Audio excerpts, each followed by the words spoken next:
नीतीश कुमार 2024 के चुनाव में अखिलेश के साथ जोड़ी बनाने का प्लान कर रहे हैं, लेकिन चुनावी रणनीतिकार प्रशांत किशोर ने नीतीश कुमार के दिल्ली दौरे पर जमकर निशाना साधा। पीके ने कहा कि कुछ लोगों के साथ मुलाकात करने से ही लोकसभा चुनाव में जीत संभव नहीं है। प्रशांत किशोर ने इंडिया टीवी से खास बातचीत में देश के दूसरे सियासी मुद्दों पर भी अपनी बेबाक राय रखी।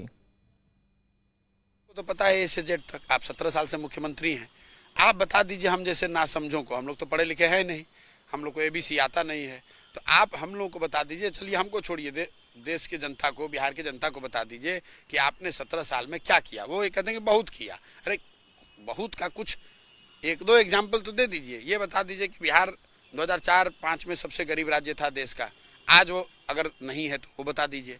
बिहार देश में सबसे ज़्यादा बेरोजगार बिहार में थे 2004-05 में, आज भी देश में सबसे ज़्यादा बेरोजगार बिहार में ही हैं। सबसे ज़्यादा अशिक्षित लोग बिहार में रहते थे 2004-05 में, आज भी देश में सबसे ज़्यादा अशिक्षित लोग बिहार में ही रहते हैं।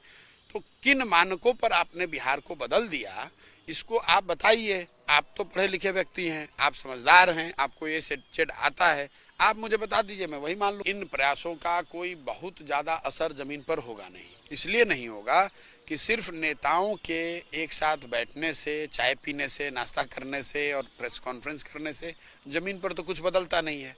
जब तक आप कोई चेहरा, विश्वसनीय चेहरा, एक क्रेडिबल नैरेटिव, एक संगठन जो कि जमीन पर सही मायनों में सामाजिक राजनीतिक विषयों पर समाज के साथ खड़ा हो, लोगों की बात कहे, लोगों के साथ लड़ाई लड़े, इन चीज़ों पर आप काम नहीं करेंगे तो सिर्फ दिल्ली में बैठ के 2-4 लोगों से औपचारिक मुलाकात कर लेने से कोई बहुत बड़ी बात नहीं की। यात्रा का जो रूट है वो ज़्यादातर ऐसे राज्यों में है जहां बीजेपी और कांग्रेस में सीधा मुकाबला नहीं है।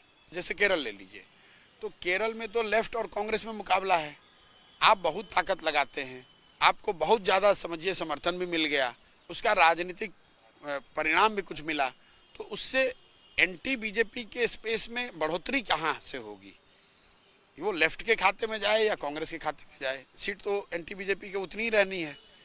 तो जिन लोगों ने भी इस यात्रा की परिकल्पना की है, मुझे ऐसा लगता है कि ये बेहतर ये होता कि जिन राज्यों में बीजेपी को राजनीतिक सामाजिक विचारधारा के आधार पर जहां आप उनको चुनौती देना चाहते हैं या लोगों को उसके बारे में बताना, सिखाना, समझाना चाहते हैं, उन राज्यों में ज़्यादा प्रयास होना चाहिए था। 2 अक्टूबर से जब मैं अपनी पदयात्रा शुरू करूंगा तो अगले 1-1.5 साल तक घर वापस लौटे बगैर गाँव में ही रहना, वहीं पर लोगों से मिलना, उनसे संवाद करना, उनसे सीखना, समझना, यही मेरा अभी प्रयोजन है।